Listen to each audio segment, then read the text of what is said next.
Bonjour à tous, bienvenue sur la Critical Légion et aujourd'hui on se retrouve pour un nouvel épisode des habituels Critical News de la semaine. Et on a beaucoup de choses à se raconter cette semaine, il y a eu beaucoup d'annonces très stylées. Donc on va voir ça ensemble cette semaine et je pense que toutes ces infos vont plutôt vous intéresser, là je le prédis assez facilement.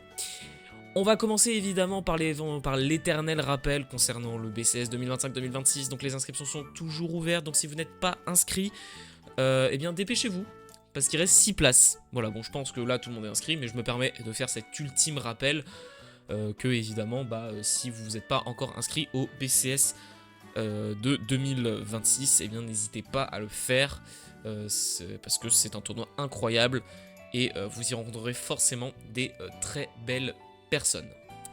Voilà, donc là on a fini avec les annonces du BCS et on va pouvoir directement passer aux cartes cette fois-ci, donc ça c'est cool. Donc on va parler ensemble des différents supports qui ont été reveal. Il y a évidemment eu des cartes génériques, mais ça on n'en parlera pas parce que c'est pas des cartes intéressantes. Donc on s'en fiche, on va pouvoir parler du support Astrum qui est sorti, qui donc a été reveal avec la première carte qui est donc Deft Picker. Alors on va passer assez vite sur ce support, pourquoi? Parce que en fait c'est le même support qui a été donné à Triumph Dragon, donc c'est du support pas ouf. Donc Deft Picker, c'est la G1 qui va gagner juste ses 5000 de power et 5000 de shield si vous avez Asturm en Vanguard. Donc voilà, c'est complètement anecdotique, c'est très nul. Pour une carte de DZ13, je redis, j'ai exactement les mêmes choses à dire que pour le support de Triumph Dragon. Pour du support DZ13, c'est vraiment une honte. Vraiment, c'est très mauvais. Et Logical Shooter RLI, qui est donc l'autre carte qu'on avait vue, qui peut donc se call depuis la drop pour un Soul Blast si votre grade 3 avec Asturm dans son nom est placé durant la raid phase et que vous n'avez pas de rearguard du même nom que cette unité. Et aussi, elle gagne 5000 de power. Et encore 10 000 si vous avez personne raid. Donc là pareil, c'est très anecdotique, c'est pas ouf. Donc visiblement tous les decks de structure vont avoir ce support un petit peu naze. Donc vous risquez d'en entendre parler, mais c'est vraiment nul quoi. Vraiment il y a rien d'autre à dire si ce n'est que c'est nul, c'est pas bien. Mais voilà, tant pis, hein, j'ai envie de vous dire, c'est pas grave, hein, mais c'est un peu triste pour ces decks qui vont rester éternellement nuls, hein, visiblement. Mais voilà. Maintenant, on va passer à du support beaucoup plus attendu, enfin pas vraiment du support, plutôt à un produit attendu. Vous le savez, on vous a reveal deux decks de structure pour les 15 ans de Vanguard, un deck Aichi et un deck Kai. Je trouvais pas le nom. Mais du coup, on a eu déjà le reveal de la liste du structure deck de Kai. Et on va pouvoir en parler puisqu'il y a beaucoup de choses à dire. Il y a beaucoup de cartes et il y a beaucoup de choses très intéressantes. Déjà, on peut parler de ça. Donc, qu'est-ce que c'est que ça? C'est juste les différents triggers et PG qui nous ont donné pour ce deck de structure. Alors déjà on peut notifier qu'on a une bonne PG, c'est-à-dire une PG qui ne vous fait pas discard si vous avez moins de cartes. Et des triggers vanilla, ça évidemment vous pouvez pas demander des effets trigger, tant pis. C'est vraiment dommage surtout pour le draw, parce que le draw trigger sans effet c'est vraiment très médiocre. Mais bon, tant pis, on a quand même des triggers, on a au moins des critical triggers, donc c'est bien. Et donc ce sont des réimpressions, des redesigns des premiers triggers et des premières PG de Kai dans son deck. Donc ça sera cool pour les amoureux des premières saisons de Vanguard, puisque voilà, sachez que on a les anciens, vraiment les tous anciens triggers qui ont été redesignés pour ce deck là. On peut aussi notifier qu'on a ceci là, ce petit icône qui est donc le Kai icône. Évidemment, on a le clan Kagero, mais ça c'est logique. Mais donc du coup, on a ce petit icône Kai, et vous allez voir qu'il est très important puisqu'il est sur toutes les cartes du structure deck, sauf 2, et vous allez vous rendre compte que c'est très important. On peut donc commencer avec le starter du deck qui est donc Conro. Voilà, le starter iconique, enfin le premier starter de Kai dans Vanguard. Donc voilà, encore une fois, hein, on repère encore ce petit logo, hein, vous allez voir, il est partout. Et donc c'est ce petit bas qui va être rouge, très stylé. qui a un effet tout à fait classique, hein, c'est vraiment... si jamais vous faites un going second, vous allez pouvoir draw une carte, c'est tout, voilà, c'est vraiment un starter on ne peut plus normal. On a ensuite... Ah, alors ils se sont trompés, ils l'ont pas mis dans le bon ordre. On a ensuite Bar, donc ça pareil, c'est le starter connu, enfin c'est le grade 1 généré, le grade 1 le plus connu de la raid line de Kai, je vais y arriver. Qui donc nous dit que quand elle est placée en Vanguard Circle, vous pouvez reveal un grade 3 avec le Kai Icon depuis votre raid deck. Choisissez un Lizard Soldier Conroe avec un Kai Icon depuis votre Soul et vous pouvez le call en Rear Circle. Et jusqu'à la fin du fight, il va gagner l'effet de pouvoir le retire, aller chercher dans votre deck jusqu'à une grade 1, la révéler et l'ajouter à votre main pour mélanger votre deck. Donc c'est très cool, ça permet d'aller chercher des cartes dans son deck, ça c'est très intéressant. Elle a aussi un autre effet en Rear Circle si elle est en back row center. Quand votre Vanguard avec le Kai Icon se restand par un effet de votre carte, vous pouvez restand cette unique, mais si vous le faites à la fin du tour, vous mettez cette unité en soul. Donc c'est plutôt solide, hein, c'est plutôt pas mal je trouve, c'est un bon effet quoi, c'est vraiment... vous allez pouvoir booster 2 fois avec cette carte votre Vanguard, donc c'est une bonne chose que ça soit le cas. On va pouvoir maintenant passer à l'autre, hein, évidemment, Nehalem, donc le G2 connu de Kai, qui est encore joué même dans les decks P Dragonic Overlord. Donc c'est dire, la carte est très cool. Quand elle est placée en Vanguard Circle, vous regardez top 7 pour une carte avec le Kai Icon qui n'est pas une sentinelle.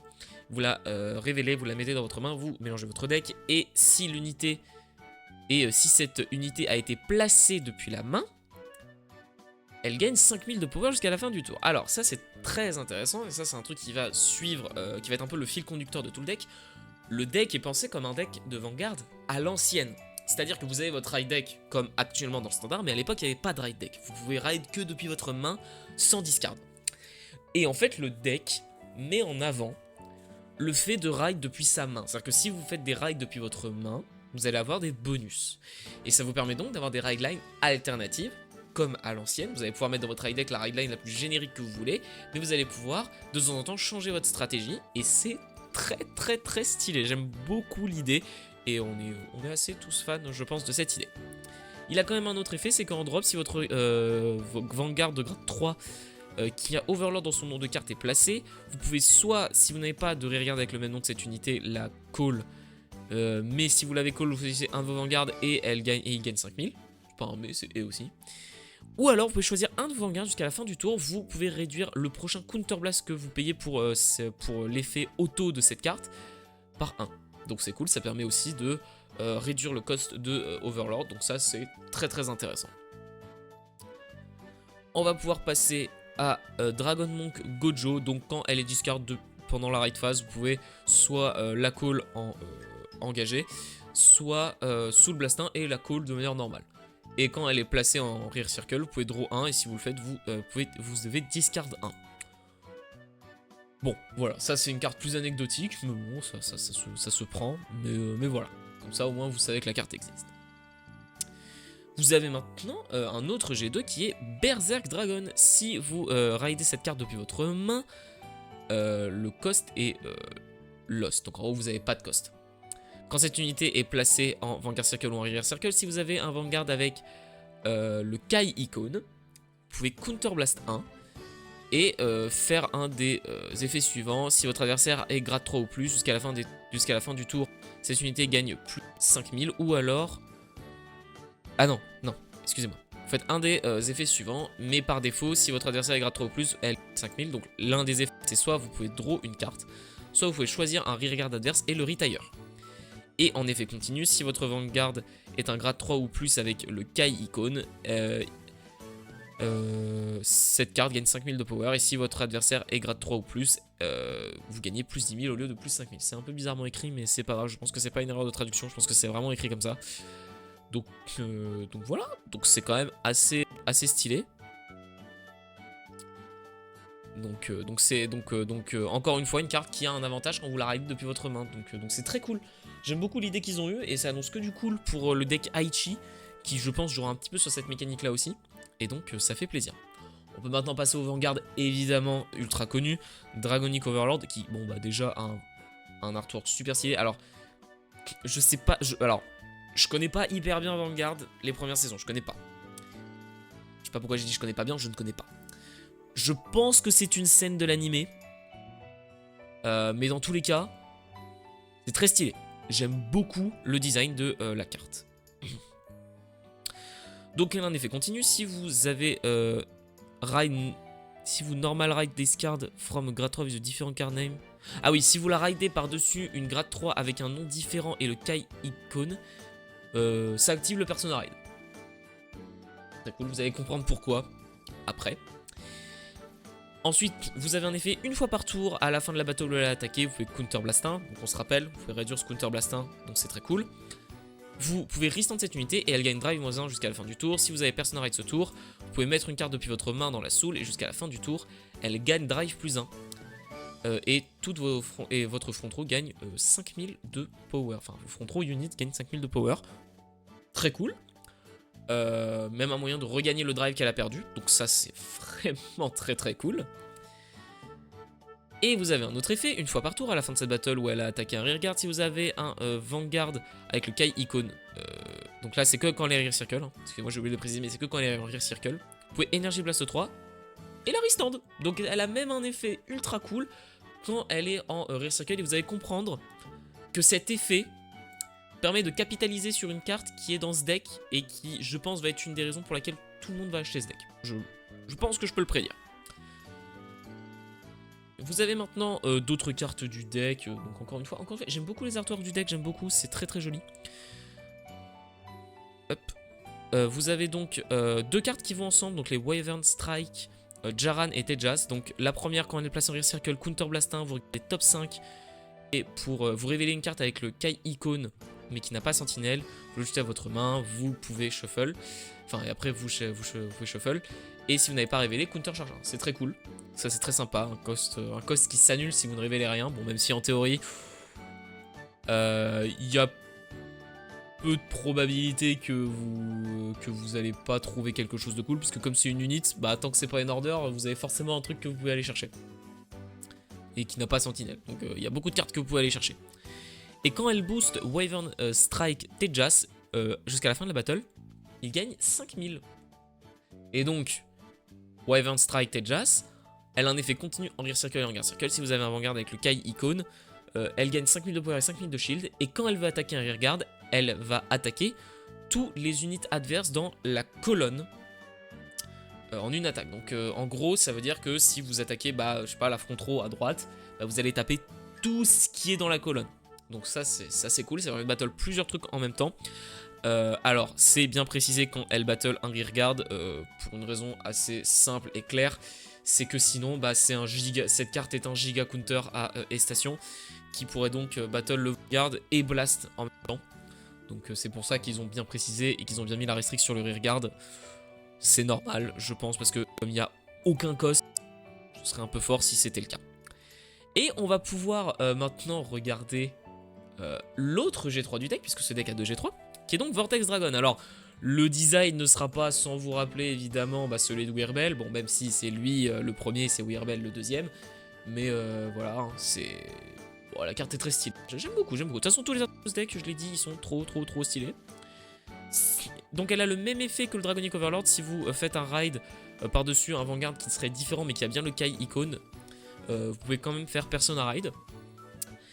En effet, en Act Main, une fois par tour, vous pouvez Counter Blast 1 et Soul Blast 1, choisir une grade 3 avec le Kai icône. Ah non, et Soul Blast une carte de grade 3 avec le Kai icône. Donc vous pouvez Soul Blast soit l'ancien Dragonic Overlord, soit lui en ancien si vous l'avez déjà ride, donc voilà.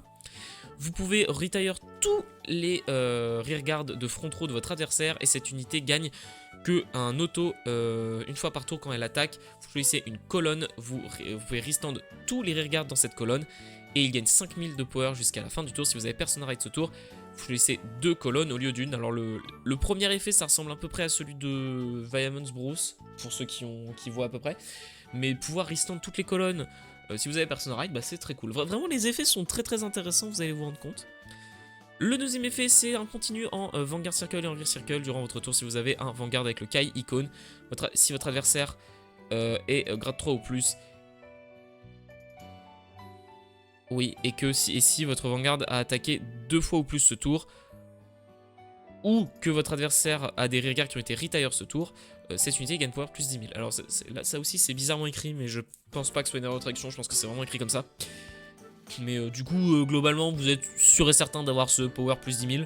Donc une petite unité de grade 3 à 23 000. Off, bah c'est pas mal, hein, c'est vraiment intéressant. Même si c'est plus le Dragonic Overlord qu'on voudrait en Rear Circle puisqu'il se restand. Mais bon, une unité à 23 000, ça ne se refuse clairement pas.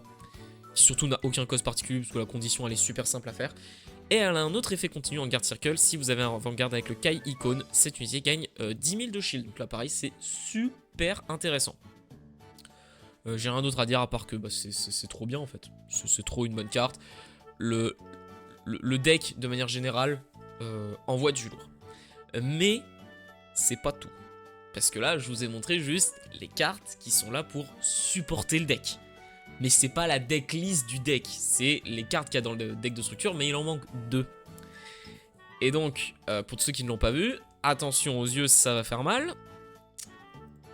Donc, on a 2 rééditions. La première réédition, c'est celle de cette carte-là, qui, hop, et donc Kolga Flan, qui est le Soul Cycler de Dragon Empire. Donc quand elle est discard depuis votre main pendant la raid phase, vous pouvez Soul Blast 1 la mettre en dessous du deck et draw 1.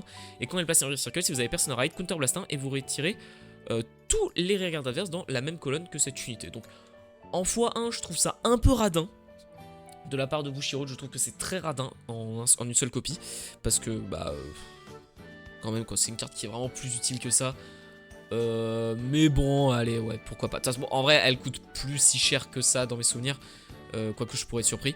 Mais bon, c'est quand même une très bonne réédition pour le deck. Mais je trouve qu'en x1, c'est un peu du foutage de gueule. Mais par contre, la deuxième carte, et je pense que vous l'avez vu, c'est elle. Et cette carte, bah, je pense que beaucoup de gens la connaissent.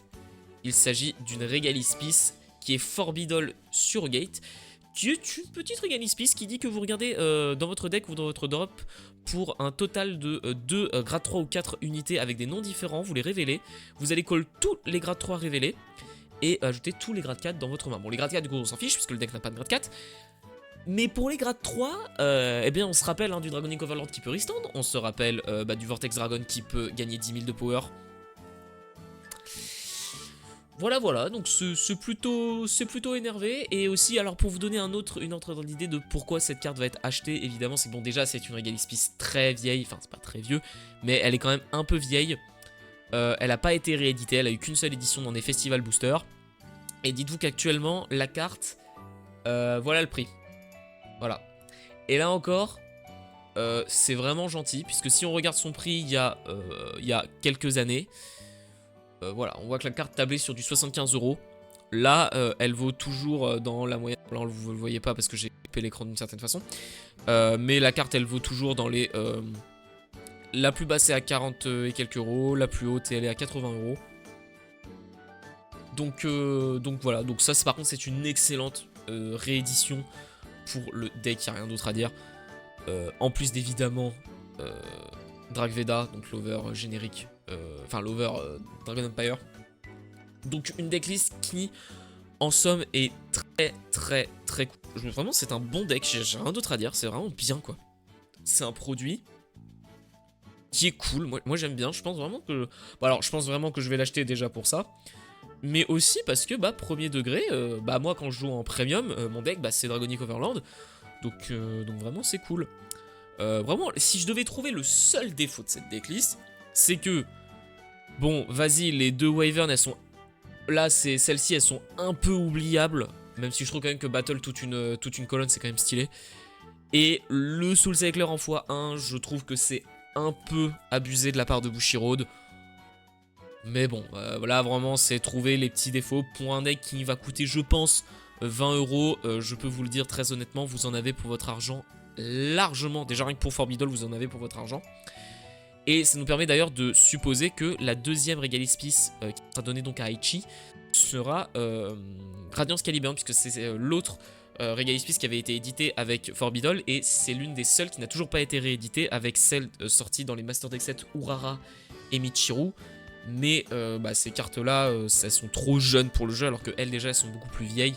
Donc ce sera beaucoup plus intéressant de regarder ça. Voilà, donc on en a fini avec le deck Kai, donc très bon deck. Donc ça fait évidemment plaisir.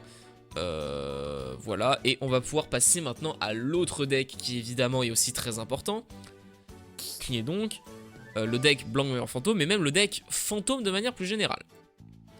On avait pas mal spéculé dessus la dernière fois, et donc là cette fois-ci on va pouvoir un petit peu regarder ce que ça fait concrètement. Déjà on peut parler de Crimson Moonlight, donc pas Crimson Moon, Crimson Moonlight, bon bah voilà la carte elle s'appelle comme ça, qui est donc la carte générique de tous les fantômes, qui comme vous voyez a pas mal d'effets.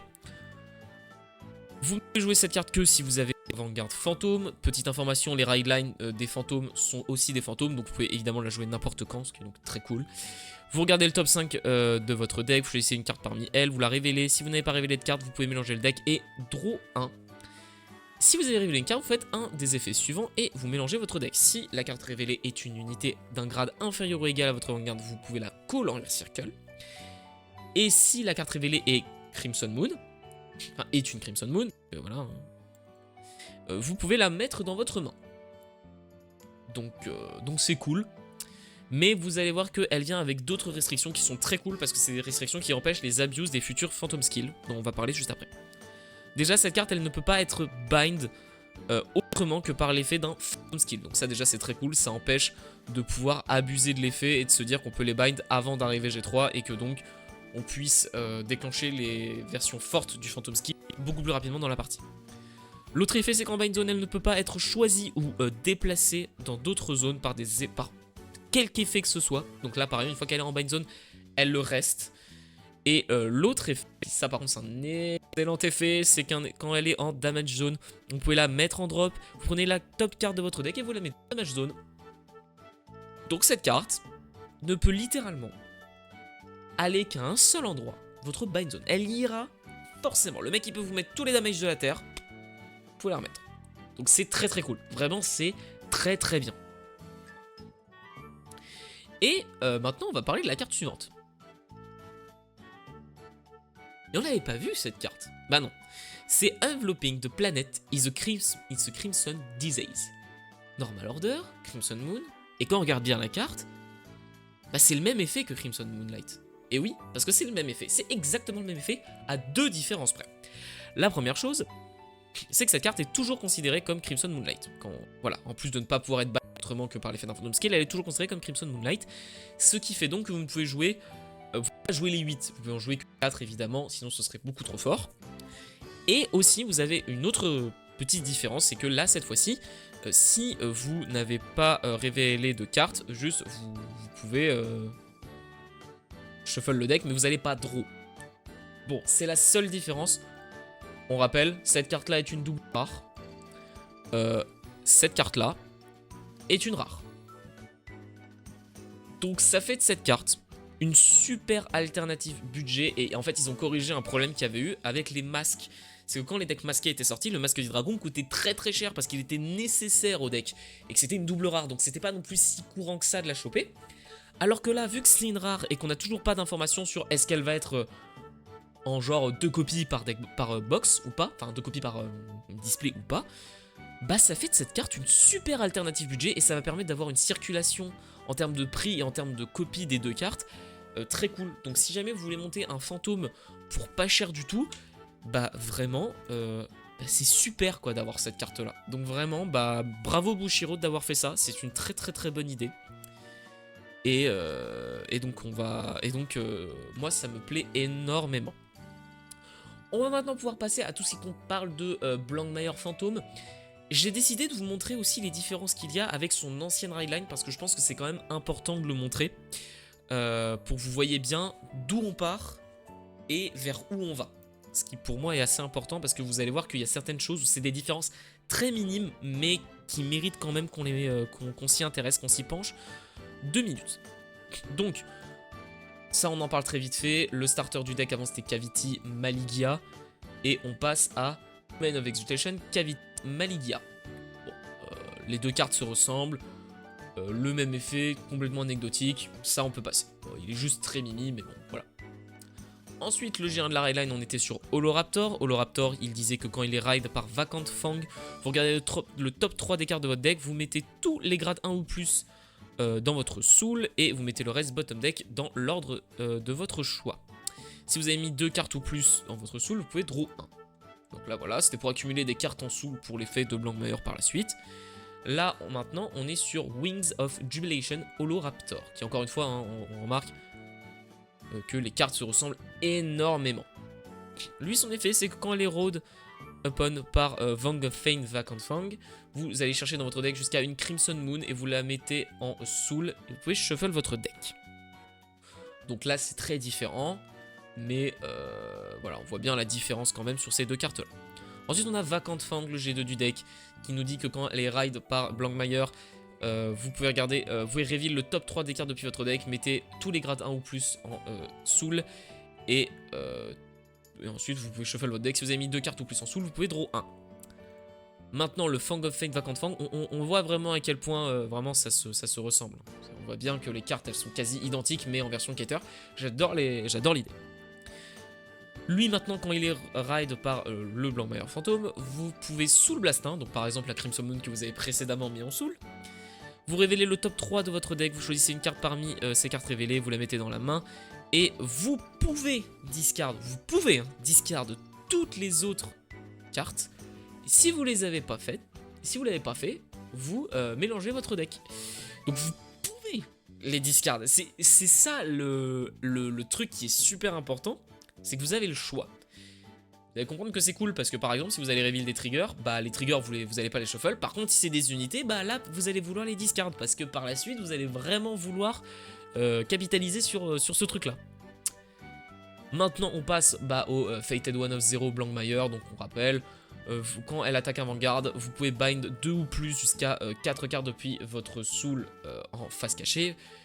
Et vous pouvez draw une carte. Si vous avez bind 4 ou plus, votre adversaire choisit 2 rearguard et il est bind face down et cette carte gagne 5000 5000 jusqu'à la fin de la battle pour chaque paire de cartes bind dans votre bind zone.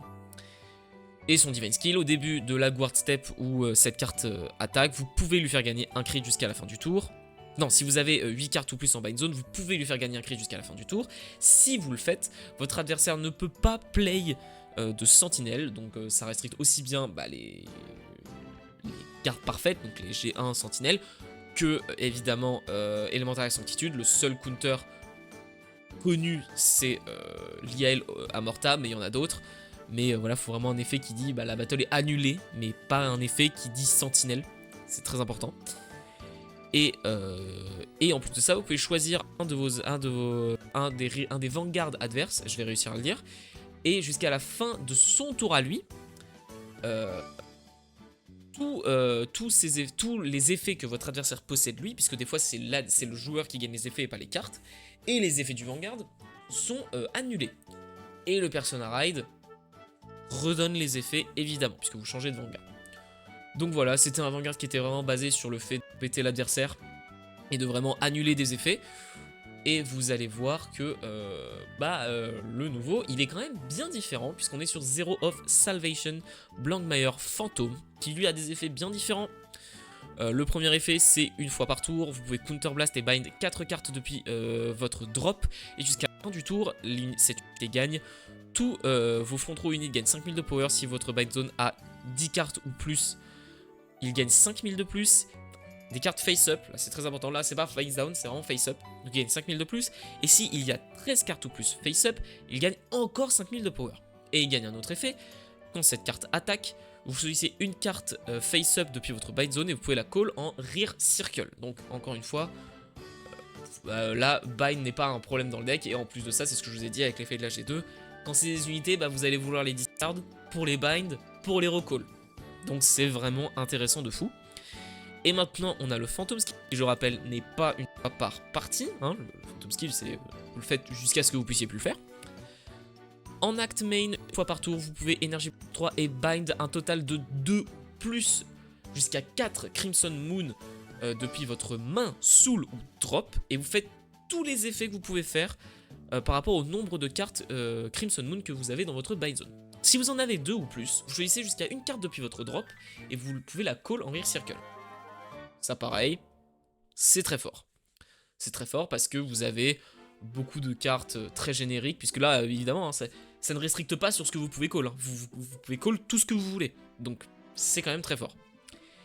Et si vous avez 4 Crimson Moon ou plus, elle gagne critique plus 1 jusqu'à la fin du tour. Et si vous avez Persona Ride ce tour, vous choisissez une carte de votre damage zone et vous pouvez vous heal. Donc ça pareil c'est très très cool, mais vous avez compris, si vous comprenez toutes les restrictions qu'il y a sur les Crimson Moon et sur cet effet, vous comprenez que vous ne pouvez vous heal qu'une seule fois sur un Persona Ride. Alors largement suffisant, puisque vous gagnez quand même un critique. C'est-à-dire que quand même sur un tour Persona Ride, call 1 quasiment de manière gratuite, plus un crit, plus le heal, bah, ça reste quand même très très intéressant. J'ai vu beaucoup de gens, que ce soit sur les réseaux sociaux, que ce soit sur, même sur Discord, même si Discord est un réseau social en soi, gueuler un petit peu sur les fantômes et sur Crimson Moon en disant que Blankmeyer fantôme perdait la saveur de Blankmeyer premier du nom. Alors moi perso je trouve pas du tout, je trouve que c'est juste une autre approche de Blankmeyer qui est très très cool. Et que les Crimson Moon, oui mais c'est pas ouf parce que du coup... ouais mais c'est bizarrement fait et compagnie, alors que bah ça offre des options budget. Donc moi je suis pas du tout d'accord avec tous les gens qui disent que Fantôme pour l'instant c'est nul ou que c'est décevant ou quoi que ce soit. Je trouve vraiment que pour l'instant justement c'est une très très bonne idée. On va maintenant passer aux différents supports qui sont donnés pour le deck. Donc on va passer assez vite même si ils sont quand même assez intéressants puisqu'il y a beaucoup de supports qu'on n'a pas vu dans le duel. Donc on va commencer avec Bad Act, qui en bind zone, si votre rearguard est placé depuis votre bind zone durant votre battle phase, si vous avez un Vanguard fantôme et que vous n'avez pas de rearguard avec le même nom que cette carte, vous pouvez bind une carte avec un nom différent depuis cette carte, de cette carte depuis votre drop, et vous pouvez call cette carte en back row en rear circle. Quand cette unité est placée en rear circle, autrement que durant la battle phase, donc pas par son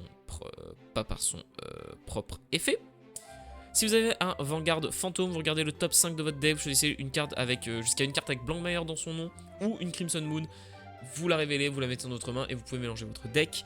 Et à la fin de la battle où cette unité a boosté, si votre bind zone a une Crimson Moon et que vous n'avez pas counter charge ce tour, vous pouvez la retire et counter charge 1. C'est très fort. Ça c'est très très très bien dans le deck. Ça fait partie du genre de carte, je ne comprends pas pourquoi on ne les a pas vues dans le duel. Genre vraiment quoi, c'est... Bon c'est une triple rare, hein, ce qui m'étonne peu. Mais voilà, très très bonne carte pour le deck. On a aussi Knight of Countenance. Advol, c'est très dur à dire. Lui, quand il est placé en rear circle depuis votre main, vous choisissez une grade 3 avec Blankmeyer dans son carte depuis votre ride deck et vous pouvez la révéler. Si vous l'avez révélé ou que vous avez déjà un grade 3 avec Blankmeyer en Vanguard, vous pouvez regarder le top 5 de votre deck, choisissez une carte parmi elles, vous pouvez la discard et shuffle le deck. En back row, rear circle, une fois par tour, quand votre unité est placée en rear circle dans la même colonne que cette unité durant votre battle phase, si vous avez un grade 3 ou plus avec Blankmeyer dans son nom de carte sous le Blastin, et vous pouvez restand cette unité. Ça pareil c'est très cool, voilà pour une double rare, bah pareil, très très bonne carte, vraiment, là on dit oui, c'est une bonne carte, vraiment vous allez voir que si vous voulez monter le deck pur, donc relativement budget, bah c'est vraiment bien, hein. Les cartes données au deck sont excellentes, donc vraiment, très bonne carte, qui je pense sera quand même jouée dans le deck au début, pour tous ceux qui n'ont rien d'autre à mettre dedans. Pour ceux qui veulent pas jouer la Caterpillar, bah c'est une super alternative. Là on passe sur une carte un petit peu particulière, je me permets de vous reparler de Zamoug, donc l'ancien Zamoug, qui disait que quand il était placé en rear circle, si vous aviez un grade 3 avec Blankmeyer, vous pouvez counter blaster, regarder le top 3 cartes de votre deck et mettre autant de cartes que vous voulez parmi elles dans votre soul et mélanger le deck. Si vous aviez mis 2 cartes ou plus en soul, vous pouvez draw une carte. Toujours hein, les effets un peu comme ça de Blankmeyer premier du nom. Quand elle attaque, si vous avez un grade 3 avec Blankmeyer dans son nom et que son critique est de 1 ou moins, vous pouvez Energy Blast 3 et elle gagne 5000 et critique plus 1 jusqu'à la fin de la battle. Donc ça c'est l'effet de l'ancien Zamoug. Là on a le nouveau Zamoug, le Knight of Inscription Zamoug, qui lui est un peu différent, qui est déjà un effet 3 fois plus long. Quand il est placé en rear circle, si votre adversaire a un Vanguard de grade 2 ou plus, choisissez une carte de grade 3 avec Blankmeyer dans son nom de carte depuis votre ride deck, vous pouvez le révéler. Si vous avez révélé une carte ou que vous avez déjà Blankmeyer en G3, Vous pouvez Counter Blast, hein, regardez le top 2 de votre deck, choisissez une carte parmi elles, vous pouvez la mettre dans votre main et vous mettez le reste en bottom deck ou en soul. Voilà, donc ça pareil, c'est très cool, ça vous permet de vraiment trier votre deck de manière assez spectaculaire. Et quand il attaque, si vous avez un grade 3 ou plus avec Blankmire dans son nom de carte, il gagne 5000 jusqu'à la fin du tour. Et si votre adversaire est grade 3 ou plus, et que cette unité a été placée en rear circle par l'effet de votre Vanguard durant la battle phase, il gagne power plus 10 000 au lieu de plus 5000. Et s'il obtient power plus 10 000 par son effet, Energy Blast 3, et il obtient aussi critique plus 1. Donc c'est beaucoup plus fort que l'ancien Zamoug, parce que là, au moins, le 10 000, il est sans cost. C'est-à-dire qu'en fait, votre power, vous le gagnez sans cost. Alors que, bah, et là, en fait, c'est que le critique plus 1 qui est, sous cost d'Energy Blast 3. Donc c'est vraiment une version de Zamoug bien boostée aux hormones. Donc ça fait très plaisir pour le deck. Et l'artwork est magnifique évidemment, mais on l'avait déjà vu lui, hein, mais l'artwork est magnifique et j'en profite pour dire que évidemment tous les artworks je les trouve très stylés, surtout Badact, je trouve très stylé. On a ensuite une G3 pour le deck, Knight of Concord Istrena, qui dit que si cette unité attaque un Vanguard, si votre bind zone a une carte jusqu'à la fin de la battle, cette unité gagne 5000 de power.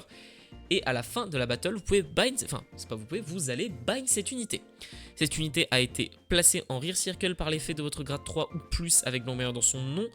Elle gagne plus 10 000 au lieu de plus 5000. Donc là, pareil.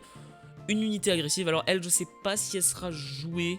Très sincèrement, je pense pas. Parce que quand t'as ça en face, le choix est vite vu. Et surtout que t'as la Caterpillar. Donc, t'as quand même des cartes qui sont beaucoup plus intéressantes dans le deck qu'une G3. Mais, encore une fois, si vous voulez jouer le deck pur, bah, pourquoi pas. Et on va parler d'une dernière carte qui est importante parce qu'elle va donner une importance à tous les decks fantômes, puisque je pense que tous les decks fantômes vont l'avoir. On est donc sur Knight of Ambitious Wings, Kolgaflan. Alors bon, déjà, ce n'est pas sans vous rappeler celle-ci, hein. Évidemment, encore une fois, petite référence. Son fantôme est une référence à tous les autres, hein. Quand elle est discard depuis votre main durant votre ride phase, enfin pendant que vous allez ride depuis votre ride deck, si vous avez un Vanguard fantôme, vous pouvez Soul Blast 1 ou Energy Blast 3, aller chercher dans votre deck jusqu'à une carte Crimson Moon, la révéler, la mettre dans votre main et shuffle le deck. Donc c'est un cycler pour les fantômes. Mais c'est pas fini, puisque quand elle est mise en guard circle depuis votre main, si vous avez un Vanguard fantôme, vous pouvez Soul Blast 1 ou Energy Blast 3 et piocher une carte. C'est très fort, c'est un Guncycler. Voilà. Ça c'est un effet de Guncycler. Et ça c'est un effet génial pour aller chercher la Crimson Moon. Donc juste c'est complètement fou. Donc ouais. Là pour l'instant fantôme, moi ça me hype bien. N'hésitez surtout pas à me dire en commentaire ce que vous pensez pour l'instant des fantômes. Mais nous on est très hype par la mécanique fantôme. Et on adore. Et voilà, c'était tout. Alors, je sais qu'il y a une dernière carte très générique. Quand elle est en bind zone, vous faites un truc, mais je crois qu'elle est vraiment oubliable. On peut évidemment aller... hop, non, pas ça. On peut évidemment aller la voir. Elle est juste après lui. Voilà, en drop, si à la carte, elle était bind durant votre main phase. Si votre bind zone a 10 cartes ou plus, vous pouvez bind une carte depuis la main et la call. C'est une G1 classique et je pense vraiment que ce sera pas très fort. Donc c'est pour ça que j'en ai pas parlé. Mais bon, voilà, la carte existe. Pour information, on va passer aussi au prochain reveal, puisque la prochaine fois, donc mardi prochain, on aura le reveal des cartes pour Berucrea. Et vendredi prochain, donc ça c'est toutes les cartes génériques dont j'ai pas parlé, ce qui est normal, hein, puisqu'elles sont complètement oubliables. Et jeudi prochain, on aura les reveals de toutes les cartes qui considèrent Zorga Fantôme. Pourquoi? Puisque le prochain épisode qui sort, c'est l'épisode 3, qui est donc un duel entre Kanami et Masanori. Donc un duel Zorga contre Berucrea. Je n'ai pas encore d'avis à donner dessus, puisqu'en fait je tourne cette vidéo avant l'épisode, puisque je suis obligé, sinon la vidéo va sortir en retard, j'ai pas envie qu'elle sorte en retard. Et surtout je m'étais rendu compte que la dernière fois, comme on spéculait beaucoup sur les effets de chaque carte, ça n'avait pas trop d'intérêt. Je préfère vous donner des informations les plus exactes possibles, plutôt que de vous donner des avis sur des hypothétiques effets. Je préfère ne pas me prononcer. et vous laisser d'abord kiffer l'épisode avant de vous donner vraiment ce qui sera exactement les effets de chaque carte. Voilà. La vidéo prend donc fin. Alors elle a duré assez longtemps parce qu'on avait deux decklists complètes à analyser, donc c'était assez long. Donc je pense que ça sera un des épisodes les plus longs, quoique je pense que la semaine pro aussi ça va être très long. Mais bon, tant pis. Merci à tous d'avoir suivi cette vidéo. N'hésitez pas évidemment toujours à nous donner vos avis en commentaire concernant tous les supports. Désolé si j'ai un peu speedé parce que on est déjà à 41 minutes de vidéo, donc c'est déjà très long. Donc j'ai été obligé un peu de speeder pour que ça aille vite et que je ne dise pas d'infos, que je passe pas des tangentes pendant 3 heures. Mais en attendant, moi je vous souhaite plein de critical triggers dans vos parties. N'hésitez pas à nous suivre sur les réseaux sociaux. N'hésitez pas à mettre un like sur cette vidéo, à vous abonner, à commenter évidemment. À la prochaine!